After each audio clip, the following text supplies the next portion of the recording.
Hello दोस्तों, नमस्कार। आपके अपने यूट्यूब चैनल वाईफाई विनय में आपका स्वागत है और मैं हूं राम सुखसिद्ध। देखिए, आज हम बात करने वाले हैं फर्स्ट ग्रेड कॉमर्स के लिए। उसमें हमारा चैप्टर रहेगा 11th और 12th का।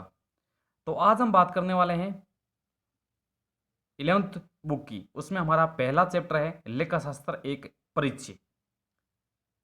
तो जो फर्स्ट ग्रेड की तैयारी करने वाले विद्यार्थी हैं उनके लिए बहुत ही महत्वपूर्ण वीडियो बनने वाला है। तो अपने दोस्तों के साथ शेयर कीजिएगा। अच्छा लगे तो लाइक ज़रूर करना और कमेंट में बताना कि आपको ये वीडियो कैसा लगा और आगे भी आने वाले वीडियो किस टाइप के बनाएं जो आपके काम आ सके। तो चलिए दोस्तों, शुरू करते हैं। लेखांकन का आधार पुस्त पालन है। लेखांकन का आधार कौन सा है? पुस्त पालन है। अब हम जानेंगे कि पुस्त पालन क्या होता है और लेखांकन क्या होता है। पुस्त पालन व्यवसाय के वित्तीय व्यवहारों को लेखा पुस्तकों में दर्ज करने से। पुस्तपालन का तात्पर्य क्या है? व्यवसाय के वित्तीय व्यवहारों को लेखा पुस्तकों में दर्ज करने से। अब देखिए, पुस्तपालन क्या होता है और लेखांकन क्या होता है। पुस्तपालन पहली सीडी, यानी जो लेखा शास्त्र की पहली सीडी मानी जाती है वो मानी जाती है पुस्तपालन, और लेखांकन दूसरी सीडी मानी जाती है। तो आपको इतना समझ में आया कि सबसे पहले पुस्तपालन किया जाता है और उसके बाद में लेखांकन किया जाता है। आगे बात करते हैं। पुस्त पालन में लेन देनों की पहचान की जाती है। लेन देनों की पहचान की जाती है और लेखांकन में सारांश तैयार किया जाता है। क्या किया जाता है? सारांश तैयार किया जाता है। और पुस्त पालन में लेन देनों की पहचान की जाती है। आगे बात करते हैं कि पुस्त पालन में इसका उद्देश्य पहचाने गए लेन देनों को व्यवस्थित ढंग से लेखा पुस्तकों में दर्ज करने से है। और लेखांकन में व्यापार परिणाम जानने हेतु लाभ एवं हानि खाता तथा चिट्ठा बनाया जाता है। यानी पिंडल अकाउंट और बैलेंस शीट इसमें बनाई जाती है। इससे यानी पिंडल अकाउंट और बैलेंस शीट से पहले जो कार्य किया जाता है वो पुस्तपालन में माना जाता है। पुस्तपालन में सामान्य व्यक्ति कर सकता है, यानी पुस्तपालन का जो कार्य है वो सामान्य व्यक्ति कर सकता है, लेकिन जो लेखांकन का कार्य होता है वो अनुभवी लेखाकार ही कर सकता है, दूसरा कोई नहीं कर सकता है। उसके लिए अनुभवी होना जरूरी है, यानी जो अकाउंट का कार्य करता है वही लेखांकन का कार्य कर सकता है। लेकिन पुस्तपालन में ऐसा नहीं है। पुस्तपालन में सामान्य व्यक्ति भी पुस्तपालन का कार्य कर सकता है। आगे हम बात करते हैं लेखांकन के प्रकार या उपक्षेत्र, यानी लेखांकन के प्रकार कौन कौन से होते हैं। लेखांकन में पहले प्रकार की बात करते हैं तो वित्तीय लेखांकन यानी फाइनेंशियल अकाउंटिंग। दो नंबर बात आती है लागत लेखांकन यानी कॉस्ट अकाउंटिंग। तीन नंबर में बात करते हैं प्रबंधकीय लेखांकन यानी मैनेजमेंट अकाउंटिंग। इसका मुख्य कार्य क्या होता है? देखिए, निर्णय लेना। प्रश्न पूछा जा सकता है कि प्रबंधकीय लेखांकन का मुख्य कार्य कौन सा है, और उसमें आपको चार आंसर होंगे। तो मुख्य कार्य का माना जाता है निर्णय लेना। यो अपने चातुर्य के आधार पर निर्णय लेते हैं प्रबंधकीय यानी मैनेजमेंट करने वाले। आगे आती है सामाजिक लेखांकन, सोशल अकाउंटिंग। आगे हम बात करते हैं लेखांकन तथा अन्य शास्त्र के साथ संबंध क्या होता है, यानी किस किस के साथ अकाउंट से रिलेटेड यानी संबंध पाया जाता है। लेखांकन और गणित का, जो आंकड़े होते हैं वो गणित के होते हैं, और लेखांकन इसलिए लेखांकन और गणित का संबंध पाया जाता है। लेखांकन और सांख्यिकी यानी स्टैटिक्स, सूचनाओं को संरक्षित करना, विश्लेषण करना, निर्वचन करना एवं उनका प्रस्तुतिकरण, ये सब स्टैटिक में आता है। लेखांकन और सांख्यिकी का संबंध पाया जाता है। आगे हम बात करते हैं लेखांकन एवं प्रबंध शास्त्र। लेखांकन एवं प्रबंध शास्त्र, लेखांकन एवं अर्थशास्त्र का भी संबंध पाया जाता है। अर्थशास्त्र में क्या होता है कि आय, लाभ, पूंजी की धारणा, ये सब इकोनॉमी से संबंधित होती हैं। तो लेखांकन और अर्थशास्त्र में संबंध पाया जाता है। लेखांकन एवं विधि शास्त्र, लेखांकन एवं समाजशास्त्र यानी सामाजिक लागत और लाभ विश्लेषण, ये होता है लेखांकन एवं समाजशास्त्र में। ये इनमें लेखांकन से संबंध पाया जाता है। आगे हम बात करते हैं लेखांकन की प्रणाली या प्रकार कौन कौन से हैं, ये महत्वपूर्ण है। देखिए, लेखांकन के तीन प्रकार है: इकेरा लेखा प्रणाली, दोहरा लेखा प्रणाली और महाजनी बहीखाता प्रणाली। इकेरा लेखा प्रणाली, जिसको हम बोल सकते हैं कि अपूर्ण लेखा प्रणाली, ये पूर्ण नहीं है, ये अपूर्ण लेखा प्रणाली मानी जाती है। तो इकेरा के नाम छोड़कर अपूर्ण लेखा प्रणाली भी बोल सकते हैं हम इसको। इसमें क्या होता है कि वित्तीय मामलों का विवरण तैयार किया जाता है, यानी जो फाइनेंशियल स्टेटमेंट इसमें तैयार किया जाता है, मूल प्रमाणक ही सूचनाओं के स्रोत होते हैं जिसमें ये कार्य किया जाता है। व्यक्तिगत खाते और रोकड़ बनाई जाती है, इसमें ज़्यादातर पिंड लेखा और बैलेंस शीट नहीं बनाई जाती हैं, सिर्फ व्यक्तिगत खाते होते हैं और एक रोकड़ बनाई जाती है। तो ये एक एपोन लेखा प्रणाली कही जाती है। आगे हम बात करते हैं, 2 नंबर बातें आती है दोहरा लेखा प्रणाली। दोहरा लेखा प्रणाली का तात्पर्य क्या होता है? इसमें देखिए लेखा मानकों का प्रयोग इसी प्रणाली पर आधारित होता है। जैसे मान लो अभी जो सरकार टैक्स लेती है व्यापारियों से, तो वो कहती है कि आप दोहरा लेखा प्रणाली पर कार्य कीजिएगा, उसके आधार पर टैक्स प्राप्त करती है सरकार। तो ये काफी प्रचलित है दोहरा लेखा प्रणाली, जिसमें एक आना डेबिट होता है और एक आना क्रेडिट होता है। इसमें सारा काम कंप्यूटर पर होता है और टेलीबेस के आधार पर कार्य किया जाता है और सारा काम इंग्लिश में होता है। अगला आता है महाजनी बही खाता प्रणाली। महाजनी बही खाता, ये देखिए भारत में स्थानीय स्तर पर यह प्रणाली पाई जाती है। स्वदेशी प्रणाली बोल सकते हैं इसमें। इसमें रोकड़, नकल बही और खाता बही तैयार की जाती है। तो इन तीनों में महत्वपूर्ण बात करें तो ये आती है दोहरा लेखा प्रणाली। और महाजनी बही खाता ये स्थानीय स्तर पर छोटे व्यापारी करते हैं। जैसे मान लो एक पेज देते हैं, उस पर पेज को पलट कर उसमें सलवटें डाली जाती हैं और उसमें एक साइड नावे और एक साइड जमा, इसके आधार पर वो कार्य करते हैं आपकी दिनचर्या का। आगे हम बात करते हैं संपत्तियों के प्रकार। देखिए हम कौन कौन सी संपत्ति किस प्रकार की होती है इसमें बात करेंगे। सबसे पहले आती है स्थायी संपत्ति, यानी नाम से पता चलता है कि स्थायी, एक जगह रहने वाली। तो एक जगह रहने वाली कौन सी है? जैसे मान लो प्लांट है, मशीनरी है, भूमि है, तो ये एक स्थायी संपत्ति मानी जाती है, एक जगह टिकने वाली। दूसरे नंबर पर बात करते हैं चालू संपत्तियां। नाम से ही पता चलता है व्यवसाय द्वारा विक्रय हेतु रखी जाती हैं अथवा जिन्हें प्राय एक लेखा वर्ष के भीतर नगद में परिवर्तन कर लिया जाता है। जैसे मान लो बैंक शेष, रोकड़ शेष, ये तरल संपत्ति होती है जिसमें एक वर्ष के अंदर इनका नगद में परिवर्तन कर लिया जाता है। कार्यशील तरल संपत्तियां जैसे स्टॉक, देनदार, प्राप्य बिल, पूर्वदत्त। अब आगे जो मैंने स्टार लगे हैं वो महत्वपूर्ण है। चालू संपत्तियों को फ्लोटिंग या चक्रीय संपत्तियां कहते हैं। देखिए इनको चक्रीय क्यों कहते हैं? जैसे मान लो ये नगद में परिवर्तन होती हैं तो इनको घुमाया जाता है ऐसे, यानी एक वर्ष के अंदर नगद में परिवर्तन कर लिया जाता है, कभी व्यापार में आती है कभी जाती है, तो इसलिए इनको चक्रीय संपत्ति कहते हैं। इंग्लिश में बोलते हैं फ्लोटिंग, याद रखना। आगे बात करते हैं स्टॉक एवं अल्पकालीन विनियोगों को उचित मूल्य पर लेखा पुस्तकों में दिखाया जाता है। स्टॉक और किसको? अल्पकालीन विनियोगों को, इन्वेस्टमेंट को उचित मूल्यों पर लेखा पुस्तकों में दिखाया जाता है। आगे हम बात करते हैं अदृश्य संपत्तियां। कौन सी है? अदृश्य संपत्तियां कौन कौन सी होती है? ख्याति, कॉपीराइट्स, पेटेंट्स। अदृश्य संपत्तियां वो होती है जो दिखाई नहीं देती लेकिन वो वास्तव में होती है। जैसे समझिए एक ख्याति है, इनको बोलते हैं इंग्लिश में गुडविल।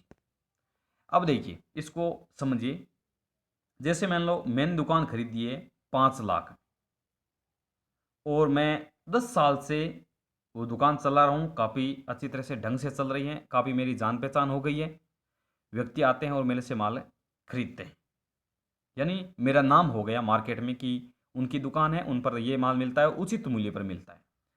अब देखिए मैं अब इस दुकान को बेचने वाला हूँ यानी 10 साल बाद, तो अब इनकी दुकान की रेट है, मैं करता हूँ 15 लाख रुपए। कोई व्यापारी आता है दुकान को खरीदने के लिए, वो मार्केट की वैल्यू पूछता है, मार्केट की वैल्यू आती है 10 लाख रुपए, तो वो आता है मेरे पास और कहता है कि आपकी दुकान चाहिए, आपकी रेट बोलिए। तो मैं बोलता हूँ उनको 15 लाख रुपए लूँगा, मैं 15 रुपए मैं लूँगा। तो वो बोलते हैं कि मार्केट वैल्यू तो 10 लाख रुपए है, आप 15 लाख, 5 लाख एक्स्ट्रा किस बात के मांग रहे हो? ये 5 लाख रुपए मांग रहे हो, ये किस बात के मांग रहे हो? तो मैं उनसे कहता हूँ कि मैं यहाँ 10 साल से दुकान चला रहा हूँ, अब मेरी गुडविल बन चुकी है, मार्केट में मेरी वैल्यू बढ़ चुकी है, मेरे को लोग जानने लगते हैं, मेरी दुकान के नाम से पहचानते हैं मुझे। तो ये जो मैं 5 लाख रुपए मांग रहा हूँ, इनका जो डिफरेंट ज़्यादा मांग रहा हूँ मैं, वो मेरी गुडविल है, यानी मैंने बाजार में मैंने ठप्पा जमा रखा है, उनके मैं 5 लाख रुपए एक्स्ट्रा मांग रहा हूँ। तो ये मेरी क्या हुई, गुडविल। आशा है कि आपको समझ में आ गया होगा। आगे आती है काल्पनिक संपत्तियां। कई बार ख्याति मूल्यवान होने पर भी पुस्तकों में दिखाई जाती हैं, तब ये काल्पनिक संपत्ति मानी जाती हैं कल्पना के आधार पर। आगे हम बात करते हैं देयताएं या प्राप्तियां किसे बोलते हैं। व्यवसाय के स्थिति विवरण यानी बैलेंस शीट के संपत्ति पक्ष में, यानी दो दो पक्ष होते हैं, एक होता है लायबिलिटी पक्ष और एक होता है एसेट पक्ष। तो ये कहता है कि व्यवसाय के स्थिति विवरण के संपत्ति पक्ष यानी एसेट में समस्त देयताएं दिखाई जाती हैं। ये सारी देयताएं जो होती है वो एसेट में दिखाई जाती है। सारांश रूप में देनदार, प्राप्य बिल, ऋण एवं अग्रिम आदि को देयताओं में सम्मिलित किया जाता है। कौन कौन से? देनदार, प्राप्य बिल, ऋण और अग्रिम, इनको देयताओं में शामिल किया जाता है। अगला आता है दायित्व। क्या? दायित्व। इसको समझिए। व्यवसाय को देय राशियों या देयताओं को व्यवसाय की संपत्ति माना जाता है। जो लायबिलिटीज है वो हमारी संपत्ति है। अब ये भी दो प्रकार के होते हैं। कौन कौन से? बाहरी दायित्व और आंतरिक दायित्व। बाहरी दायित्व कौन कौन से होते हैं? ये होते हैं दीर्घकालीन ऋण, बकाया ऋण पत्र, मध्यम एवं अल्पकालीन ऋण, लेनदार, देय बिल, अदद खर्चे, राजकीय बकाया यानी आयकर और बिक्री कर, इनकम टैक्स और सेल टैक्स। ये होते हैं बाहरी दायित्व, यानी बाहर के व्यक्तियों को चुकाना है। जैसे हमने दीर्घकालीन यानी काफी सालों के लिए लोन ले रखा है, यानी कुछ सालों के लिए लोन ले रखा है। लेनदार है हमारे, देय बिल है, अदद खर्चे हैं, इनकम टैक्स है, सेल टैक्स है, ये सब दायित्व बाहरी दायित्व कहलाते हैं। उसके बाद में आंतरिक दायित्व की बात करें तो ये एक साल से ज्यादा भी हो सकते हैं। ये वे दायित्व होते हैं जिनका भुगतान व्यवसाय के आंतरिक लेनदारों को, यानी जो व्यवसाय के आंतरिक लेनदार होते हैं उनको बहुत लंबी अवधि पश्चात करना होता है, जिसमें पूंजी, पूर्वाधिकार, अंश पूंजी और ऋण पत्र आदि शामिल होते हैं। ये हमारा आंतरिक दायित्व है, इनको हम बाद में निपटाते हैं। तो सबसे पहले बाहरी दायित्व चुकाना जरूरी होता है, उसके बाद में आंतरिक दायित्व चुकाते हैं। आगे आते हैं अल्पकालीन दायित्व और दीर्घकालीन दायित्व। नाम से ही है, अल्पकालीन का अर्थ होता है 1 साल से कम और दीर्घकालीन का अर्थ होता है 1 साल से ज्यादा। तो अल्पकालीन दायित्व कौन से होते हैं? इनका अर्थ होता है कि इनका भुगतान 1 वर्ष में करना होता है, जैसे लेनदार, देय बिल, सरकार को देय कर, बकाया खर्चे। इनका कार्य क्या होता है? 1 वर्ष में करना होता है इनको। और दीर्घकालीन में इनका भुगतान लंबी अवधि में करना होता है, जैसे दीर्घकालीन ऋण, ऋण पत्र, पूर्वाधिकार, अंश पूंजी और पूंजी। तो ये होते हैं दीर्घकालीन दायित्व। आगे बात करते हैं हम देनदार। देनदार किसे बोलते हैं? ये व्यापार की तरल या अल्पकालीन संपत्ति होती है।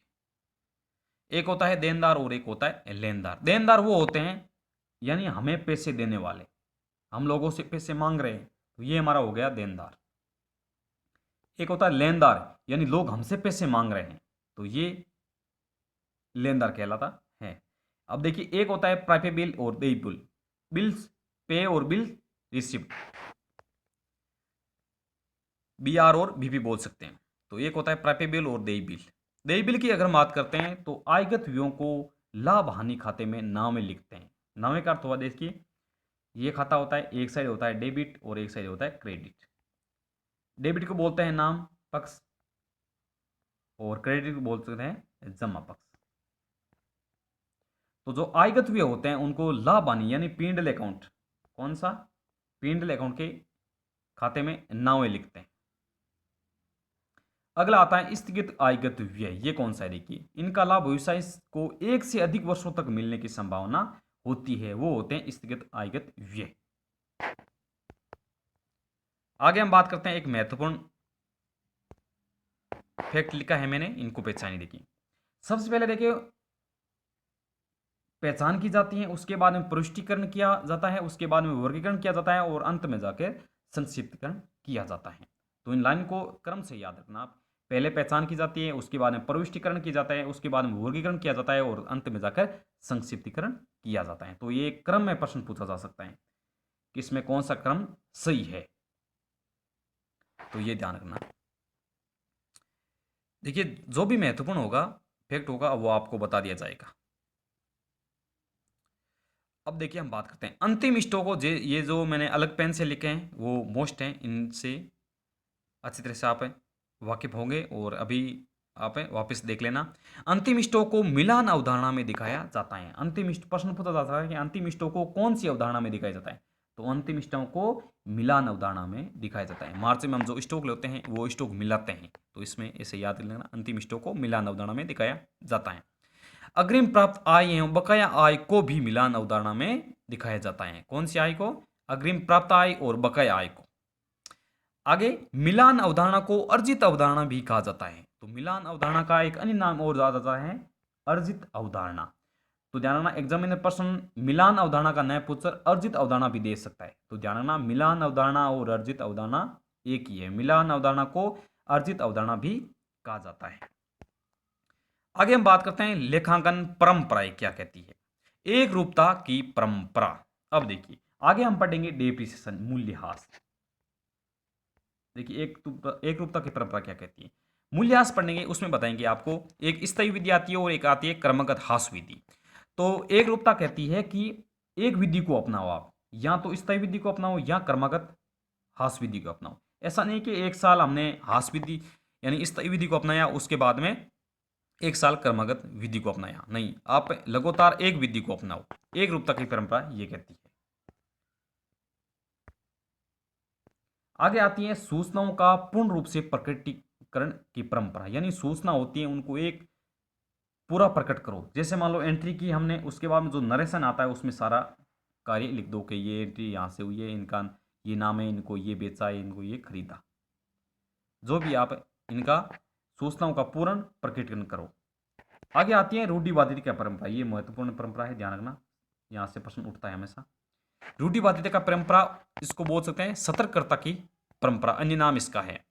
इनके अनुसार लाभ को तब तक लाभ नहीं मानना चाहिए जब तक कि वह वास्तव में प्राप्त नहीं हो जाता। तो प्रश्न, ऐसा प्रश्न पूछा जा सकता है कि किस की या कौन सी परंपरा के आधार पर लाभ को तब तक लाभ नहीं माना जाना चाहिए जब वह वास्तव में प्राप्त नहीं हो जाता। तो ये कौन सी है? रूढ़िवादिता या सतर्कता की परंपरा। अगला प्रश्न बताया कि अंतिम स्टॉक को बाजार मूल्य या लागत मूल्य में से जो भी कम हो उस पर लेखा पुस्तकों को चुनना चाहिए। जैसे मान लो बाजार मूल्य किसी वस्तु का है 5,000 रुपए और लागत मूल्य है 7,000 रुपए। अब ये जो रूढ़िवादी की परंपरा के आधार पर हम कार्य करते हैं, तो ये कहता है कि जो बाजार मूल्य और लागत मूल्य दोनों में से जो भी कम हो लेखा पुस्तकों में चुनना चाहिए। तो हम किसको चुनेंगे? हम चुनेंगे बाजार मूल्य को, क्योंकि ये 5,000 2,000 रुपये कम है, तो 5,000 रुपये हम चुनेंगे। अगला आता है कि डूबत ऋण के लिए आयोजन बनाना, संयुक्त जीवन बीमा पॉलिसी को समर्पण मूल्य पर दिखाना, यह किसका कार्य है? रूढ़िवादिता की परंपरा के आधार पर कार्य किया जाता है। अगला आता है महत्वपूर्णता की परंपरा। अब देखिए यह भी महत्वपूर्ण फैक्ट है। लेखा शास्त्र लेखांकन की संपूर्ण प्रक्रिया है। तो लेखांकन का जो संपूर्ण कार्य किया जाता है वो ही लेखा शास्त्र है। अब देखिए समझ में आ गया होगा कि लेखा शास्त्र क्या होता है, लेखांकन क्या होता है और पुस्तपालन क्या होता है। इकेरा लेखा प्रणाली अपूर्ण है, ये मैं पहले बता चुका हूं, ये पूर्ण नहीं है, अपूर्ण है। महाजनी बही खाता प्रणाली भारत में स्थानीय स्तर पर प्रचलित है, भारत में स्थानीय स्तर पर प्रचलित है। और दोहरा लेखा प्रणाली व्यवसाय स्तर पर प्रचलित है, व्यवसाय में लगभग दोहरा लेखा प्रणाली पर ही कार्य किया जाता है। अब देखिए सबसे महत्वपूर्ण फैक्ट की बात हम करते हैं। ये देखिए पुरानी पुस्तकों में दे रखा है, नई पुस्तकों में ये भी नहीं दे रखा है। देखिए एक थे लुकास पेशोले, जिन्होंने 1494 में 1494 में एक पुस्तक लिखी थी, D compensate scriptures, D compensate scriptures. तो ध्यान रखना लुकास पेशोले की पुस्तक का नाम पूछा जा सकता है, 4 पुस्तकें देकर अलग अलग, तो याद रखना डी कंपेसेट स्क्रिप्चर्स पुस्तक है वो है लुकास पेशोले की। कब लिखी? 1494 में। कहां पर? इटालियन में। 1494 में। कब? 1494 में। पुस्तक का नाम क्या है? The compensate scriptures. आगे हम बात करते हैं 1543 में जो पुस्तक लिखी थी उसका अंग्रेजी में अनुवाद किया गया, किसके द्वारा? हुज ओल्ड कैंसिल के द्वारा। कब? कहां पर? लंदन में। कब किया गया? 1543 में। अंग्रेजी में अनुवाद करने वाले कौन थे? Whose old council. कहां पर किया यह कार्य? लंदन में। अगला आता है 1795 में एडवर्ड जोन्स ने पुस्तपालन की अंग्रेजी प्रणाली पुस्तक लिखी।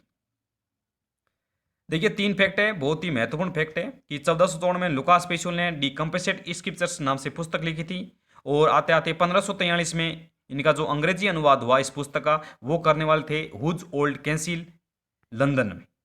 और आते आते 1795 में एडवर्ड्स जोन्स नाम के व्यक्ति थे, उन्होंने पुस्त पालन की अंग्रेजी प्रणाली की एक पुस्तक लिखी थी।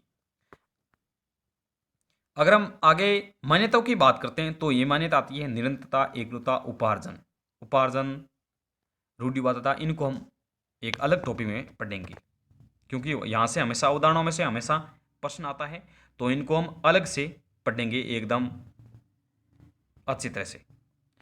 तो ये था आज का टॉपिक, हमारा पहला टॉपिक था 11th की बुक का। जो भी नई बुक है 11th की, उनका ये नोट्स के माध्यम से मैंने आपको पढ़ाया। देखिए अब अच्छा लगे तो लाइक ज़रूर करना और अपने मित्रों के साथ शेयर ज़रूर करना, और जो भी आपको कहीं भी डाउट हो वो मेरे कमेंट बॉक्स में लिखना और मैं उनका कमेंट बॉक्स में उत्तर दे दूंगा। कहीं भी आपको डाउट हो और एक बार में समझ में नहीं आया तो वीडियो को 2 या 3 बार देख लेना ताकि आपको अच्छी तरह से क्लियर हो जाए, और आने वाली फर्स्ट ग्रेड वैकेंसी जो व्याख्याता भर्ती परीक्षा होगी उसमें आपकी एक पोस्ट तैयार हो जाए। इस तरह से तैयारी कीजिए। तो लगातार हमसे तैयारी की वीडियो हमारे देखते रहिए ताकि आपको फ़ायदा मिल सके। ऐसे ही हम 11th और 12th की बुक कंप्लीट करेंगे, उसके बाद में मॉडल पेपर भी सोल्व करेंगे, आपको अच्छी तैयारी कराएंगे। तो चलिए दोस्तों, मिलते हैं फिर अगले वीडियो में, तब तक के लिए नमस्कार, जय हिंद, धन्यवाद।